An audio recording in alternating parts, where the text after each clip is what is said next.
You probably own a hoodie that feels almost too easy to wear. Maybe it is hanging on the back of a chair. Maybe it is the one you grab when you are cold, tired, running late, or trying to disappear a little from the world. A hoodie can feel like comfort you can put on. Soft fabric, warm sleeves, a front pocket, and a hood you can pull up when you do not want to be bothered. But that is what makes the hoodie strange. The same piece of clothing can make one person look relaxed, another person look stylish, another person look rebellious, and another person look suspicious. Nothing about the fabric has changed. The meaning changes because of who is wearing it, where they are standing, and who is watching. If you like hidden stories behind the clothes people wear every day, subscribe now, because the hoodie may be one of the most misunderstood garments in modern fashion. The hoodie is not complicated. At its simplest, it is just a sweatshirt with a hood. But clothing does not need to be complicated to become powerful. Sometimes the simplest garments carry the heaviest meanings because everyone can recognize them. Today, hoodies are everywhere. Students wear them to class. Athletes wear them before games. Celebrities wear oversized versions at airports. Tech founders wear them on stage. Luxury brands sell them for hundreds or even thousands of dollars. People sleep in them, travel in them, train in them, and keep old ones long after they are faded because they feel personal. But the hoodie also has a reputation that other comfortable clothes do not always carry. A sweater can look cozy. A jacket can look practical. A hoodie can look like both, but it can also be read as secretive, lazy, defiant, or dangerous. That is the heart of its history. The hoodie did not become misunderstood because of one moment. It became misunderstood because it moved through work, sport, youth culture, music, class, race, protest, and fear. Every generation added a new meaning to it. Before it became a symbol, though, the hoodie was built for a very simple reason. People were cold, and they needed clothing that could handle real work. The hoodie began as practical clothing, not a fashion statement. In the 1930s, the American sportswear company Champion helped popularize the hooded sweatshirt. It was designed for people who needed warmth while still being able to move. Athletes training in cold weather, workers in freezing warehouses, and laborers spending long hours outside. That detail matters because the hoodie was not born in luxury. It came from sweat, cold air, and physical work. A regular sweater could keep you warm, but it did not protect the head. A coat could be warmer, but it could feel bulky during movement. The hooded sweatshirt solved a simple problem. It gave workers and athletes a warm layer that was softer than a coat, easier to move in, and useful when the weather turned rough. The hood itself was not a new idea. People had worn hoods for centuries, from medieval cloaks to monks' robes to outdoor work clothing. The innovation was combining that old hood shape with a modern sweatshirt, knitted cotton, long sleeves, stretch, and comfort. For athletes, this made sense immediately. A hoodie could keep muscles warm before practice or during breaks. For workers, it was a layer they could wear while loading, lifting, hauling, or standing in cold conditions. It did not need to look elegant. It needed to work. And that is the first version of the hoodie's identity: useful, tough, and ordinary. But useful clothes have a way of escaping their original purpose. Workwear becomes streetwear. Sportswear becomes school clothing. Uniforms become style. Once a garment is comfortable, affordable, and easy to wear, people start using it in ways designers never planned. By the mid-20th century, sweatshirts and hoodies were moving through schools, colleges, athletic teams, and casual American life. Students wore them because they were comfortable. Teams printed names and logos on them. Young people liked them because they felt informal in a world that still expected people to dress more neatly in public. The hoodie had started as cold weather gear, but it had something bigger going for it. It made the body feel protected. It gave the wearer a little privacy. And for young people, that combination was about to become powerful. By the 1970s and 1980s, the hoodie had moved far beyond gyms and work sites. It became part of street culture, hip hop, skateboarding, breakdancing, and youth fashion. These were worlds built around movement, attitude, music, and public space. The hoodie fit perfectly because it was cheap, warm, flexible, and easy to personalize. A skater could wear it while falling on concrete. A dancer could move in it. A rapper could make it part of a larger style. A student could wear it as armor against school, weather, and the pressure to look polished. It was casual, but it had presence. The hood mattered.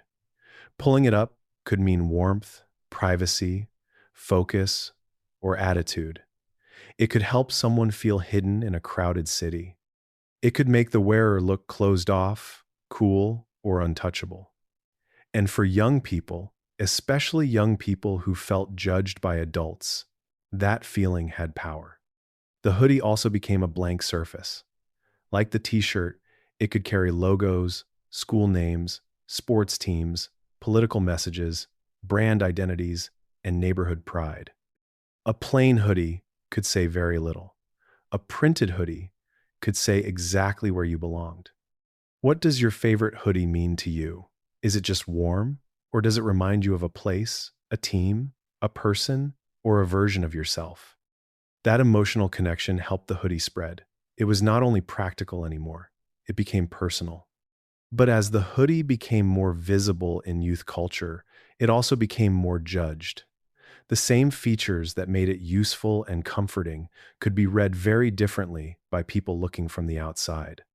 A hood that felt protective to the wearer could look suspicious to someone else. A relaxed outfit could be called lazy.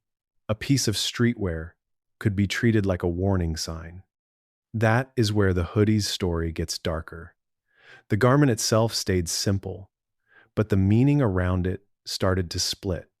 In one place, it was fashion. In another, it was fear. And that divide would turn the hoodie into one of the most debated pieces of clothing in modern life. The hoodie became feared because it gave people something to project onto. A hood can hide part of the face. It can make someone look harder to read. In a store, on a street, near a school, or in a quiet neighborhood, that small detail can change how people react. The person wearing it may feel comfortable. The person watching may see danger. That gap is where misunderstanding grows. By the late 20th century, hoodies were often linked in media and public imagination with crime, gangs, loitering, and teenage rebellion. This did not happen because every person in a hoodie was doing something wrong. It happened because clothing gets judged through fear, class, race, and place. A wealthy celebrity in a hoodie can look relaxed. A student on a college campus can look casual. A tech founder in a hoodie can look innovative. But a young person in the wrong neighborhood, or the wrong store, or the wrong body can be treated as suspicious for wearing almost the same thing. That is the unfair power of clothing. The fabric is not neutral once society starts reading it. The hoodie became part of public debates about profiling, protest, and who gets to feel safe in everyday clothes. For many people, it became a symbol of how quickly appearance can be judged.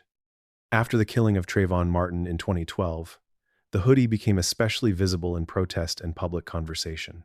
People wore hoodies to show solidarity and to question why a basic garment could be treated as a threat. That moment did not create the hoodie's reputation, but it exposed it.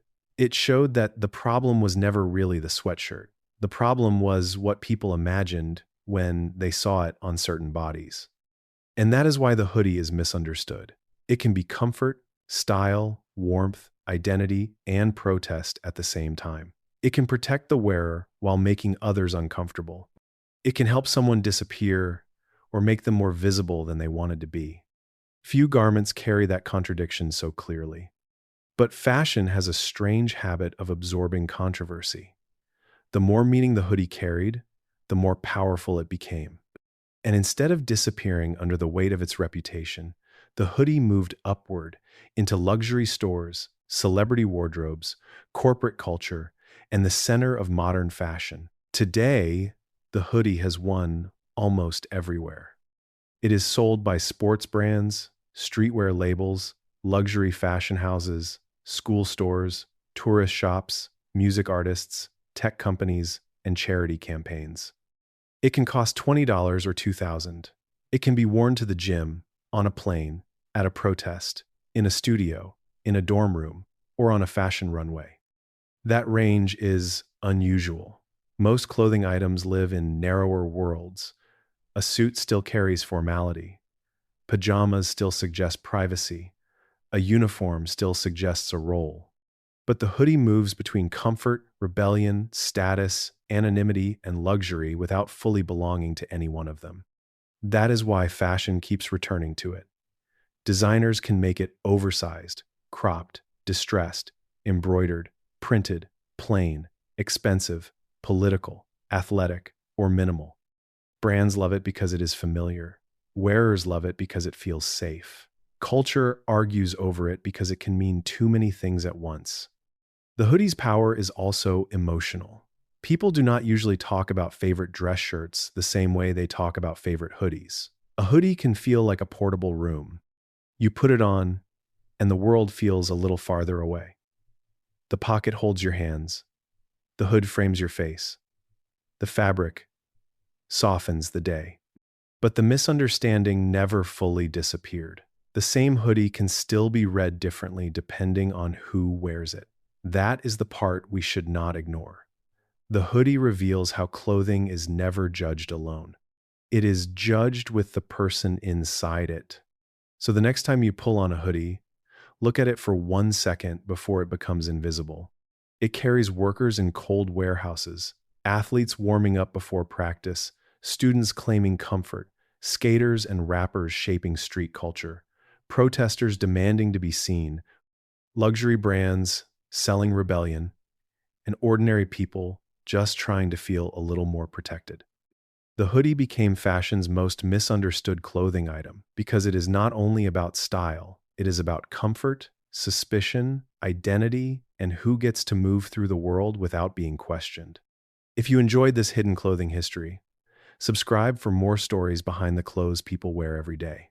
And tell me in the comments what item should come next: sneakers, sunglasses, leather jackets, or something sitting in your closet right now.